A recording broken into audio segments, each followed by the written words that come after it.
Yo, what is going on guys? My name's JPhanta and welcome back to a brand new video. In today's video, we're counting down the 5 best World Tournament SSRs that are obtainable in the GSSR banner that happens during the World Tournament.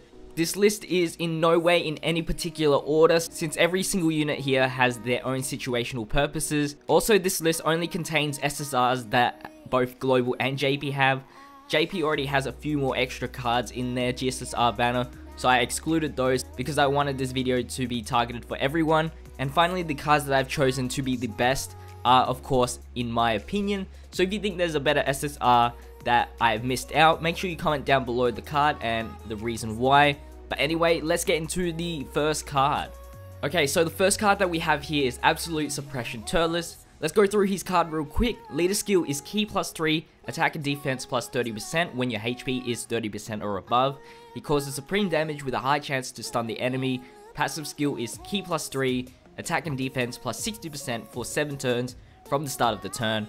And then his link skills are Destroyer of the Universe, Saiyan Warrior Race, Prepared for Battle, First with Conquest, Big Bad Bosses, Shattering the Limit, and Nightmare. He also has a category, which is the Low Class Warrior, and finally he has a 12 key multiplier of 135%. So what makes this card good is that, of course, his super attack has a high chance to stun the enemy. Even though stunning is not as, relevant as it is in the past, it's still a very good addition to his super attack. Most of the Tulis cards do stun, so at least he didn't get shafted in that as being a free-to-play card. High chance is a 50% chance, so that's really good. His leader skill is very meh. You're not going to be using his leader skill. There are definitely better leaders out there, especially for tech. And even though it is Rainbow, there is no HP. But, if you're looking for someone to lead and you don't have anyone else, I guess he's a solid option. His passive skill is, of course, restricted by 7 turns. 7 turns is not bad, honestly. That is a very long time. And that's 7 turns being him on the field, not like every single turn, I'm pretty sure. And he does get a defense boost of 60% as well as the attack, so he can tank. And he's self-sufficient with Ki +3. His link skills aren't terrible as well. You got Prepared for Battle, and then in Extreme Tech, you've got a lot of units that have First with Conquest, Big Bad Bosses. There's a lot of units in there with Shattering the Limit as well, and Nightmare, since he is a villain. So, of course, if you want to fit him in a villain's team, he can get in there with Nightmare, Big Bad Bosses, First with Conquest. You can put him in a Saiyan's team because he has Prepared for Battle. Of course, he fits in the Extreme Tech team because he is Extreme Tech. And of course, if you happen to want to use him in a Low Class Warrior category, then he can definitely go in there as well. Even though there is better Tulises out there that go into Low Class Warrior category first, he's still a viable unit if you don't have any other Tulises. So anyway, the only thing that's letting him down is, of course, the passive only being 7 turns. There are some events, of course, that do end up going over that, but at least when the passive ends, you still have the high chance to stun the enemy, so that's always reassuring. But anyway, that is Tulis. Let's get into the second card for this list. So the next card we have is Burning Soul Super Saiyan Bardock. Straight off the bat, this is one of the best sealers that free-to-play has to offer. Of course, most Super Saiyan Bardocks do seal. If we go through him real quick, his leader skill is when HP is 99% or below, Ki +3, attack and defense plus 10%. His super attack causes supreme damage, and of course seals super attacks. Passive skill is attack plus 7000 and Ki +3 when facing only one enemy. His link skills are Saiyan Warrior Race, Super Saiyan, Family Ties, Team Bardock, Saiyan Pride, Prepared for Battle, and Shattering the Limit. He has one category being Revived Warrior, and his 12 key multiplier is 140%. So what makes this card good is, of course, he is one of the best free-to-play sealers, like I said before. His passive skill activates majority of the time, with most events having only one enemy for like the last 2 events at least. Maybe some events have more enemies at the start, but still, he's going to be amazing, and sealing only targets one enemy, so that makes sense. Of course, he does only have a flat boost for attack, which is not great, which means he's not going to keep up with the meta growing, so he might get outdated very soon, but still he can provide himself with 3 keys, so it's almost guaranteed that he can get a super attack, so you only need like 3 orbs to actually get him a super attack. His lead skill is very mediocre, 99% or below is really bad already, and it's only a 10% increase in attack and defense. They've definitely shafted there. He fits in the Super Int team very well. Prepared for Battle, there's a lot of units in there with Shattering the Limit as well. And even on a pay-to-play team, if you don't have a sealer for Super Int, he is definitely the go-to.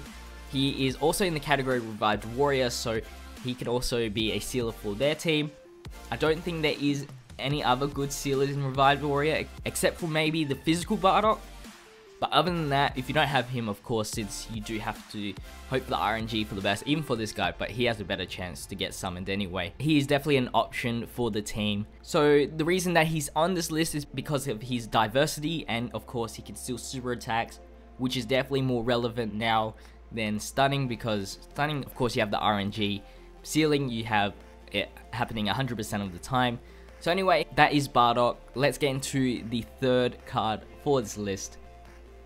And that is Thrill of the Fight, Beerus. Let's quickly just skip through the leader skill. That is terrible for a leader skill. We don't even want to talk about it. His super attack though causes supreme damage, lowers defense, Destruction's God Fury. And then his passive skill is attack plus 90% when performing a super attack, which is the highest percentage of an attack boost that any World Tournament GSSR card has. So that is why he outshines most of them.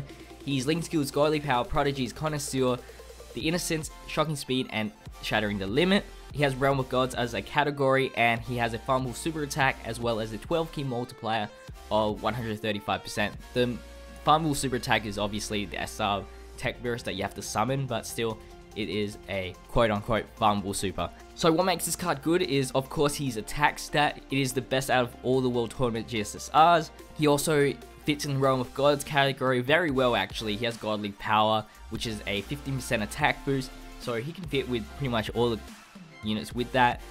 He has Shocking Speed, which goes well with, you know, AGL units. A lot of them have Shocking Speed. Shattering the Limit provides more ki. He's a very simple card, and he's a very good card at that. So there's not really much more to talk about, but he fits really well in, you know, his category and his type. But anyway, let's move on to the next card. So the second last card, the penultimate card we have here, is the Saiyan's Last Stand Bardock, the Baseborn Bardock. His lead skill is AGL and strength types, ki plus 3, HP attack and defense plus 30%. Greatly raises attack for 1 turn and causes supreme damage to the enemy for his super attack. His passive skill is AGL and strength types, ki plus 2 and attack plus 30%. And if we quickly go through his link skills, Saiyan Warrior Race, Saiyan Lineage, Team Bardock, Saiyan Pride, Prepared for Battle, Shattering the Limit, and Family Ties. He has one category, Low Class Warrior, and he also has a 12 key multiplier of 130%. So what makes this guy good, if you can tell already, he's one of the best supporting units that you can obviously get, and even at that, what Pay to Blade can get. So obviously he's going to fit in the Super AGL team. Not sure about strength, and he does fit in the Low Class Warrior. He doesn't impact the Low Class Warrior team as much as he does with the Super AGL. He links well with Super Saiyan 4 Vegeta being the Super AGL lead, with Saiyan's Pride, Prepared for Battle. I think they have the same warrior race, I'm not too sure, but that's a 15% attack up, and then he also has the 2+ key, and then his passive also gives him an extra 30% and an extra 2 key for Vegeta and himself. So obviously Vegeta is going to do a lot more damage with him by his side, and of course this guy is going to do more damage with Vegeta on his side. And he greatly raises his attack for 1 turn, which is, I don't know how much percentage that is. I think it's like 40, 50%, I'm not too sure, maybe 30%. And he causes supreme damage, which hopefully most UR free-to-play cards do have. His lead skill is also usable as well if you don't have a proper leader. Hopefully you guys do by this time. AGL and strength types ki plus 3, all stats 30%. Even though there is individually better type leaders, he still is usable. Not much else to say about this guy, but being a great supportive unit. But let's get into the one and only honorable mention real quick before we get into the #1 spot. So in the honorable mention spot, we have Battle of the Epic Proportion, Super Saiyan Goku GT. I couldn't leave this guy out of the list, but he wasn't as good as the other 4 units or other 5 units that I've already listed here. So let's quickly go through him real quick. Tech and strength types, ki plus 2, attack and defense plus 50%. Not a bad leader skill, if only there was HP, but then he'd be crazy anyway. Then he'd be insanely crazy for his leader ability.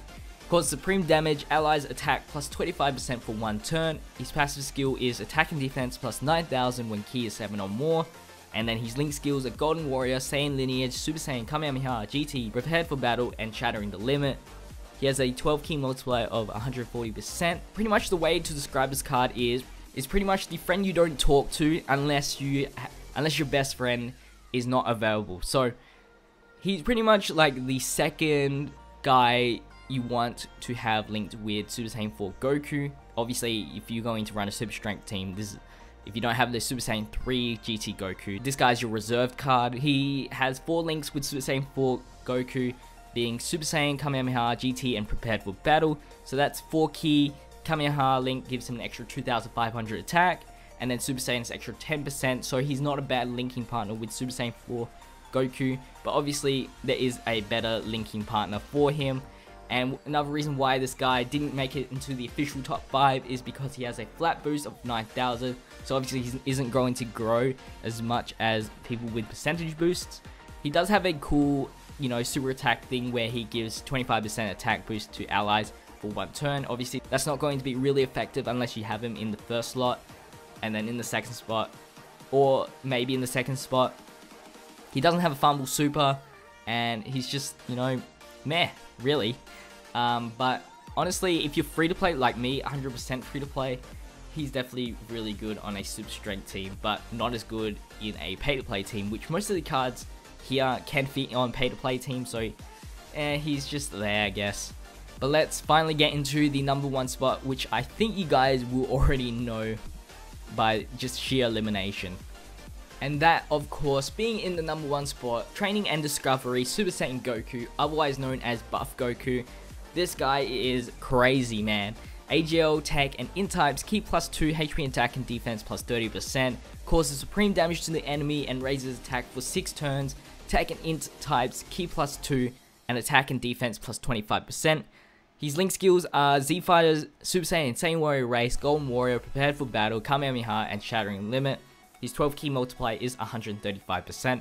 Now low key, I did want to put this guy in the number 1 spot because he is really good in my opinion. He's the ultimate Super Int supportive unit. He has a decent leader skill as well, being 3 different types, giving them Ki +2 and a 30% of stat boost. Causes supreme damage, raises attack for 6 turns, which is a lot of turns. And so if you give him orbs and give him abilities, mainly additional attacks, his attack is just going to keep stacking if you get that super attack off multiple times. And honestly, you can get up to over 1 million if you can get the additional super attacks consistently. Of course, Super Int type is the only team that he really fits on, but being Super Int, being one of the best teams out there, is definitely amazing. He has majority of, you know, all the Super Saiyan links, Prepared for Battle, Kamehameha, which is good, Shattering Limit, Golden Warrior, Saiyan Warrior Race, Super Saiyan.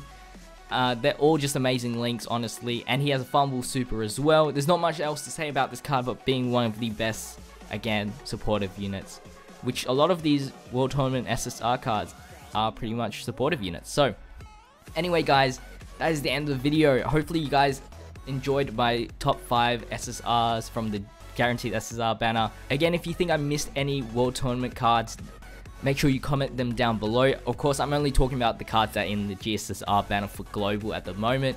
But if you did enjoy it, make sure you leave a like, comment, and subscribe if you haven't already. Share this video around. But as always, thank you guys for watching. It's been JPhanta, and I'll see you guys in the next video. Stay fizzy. Peace out.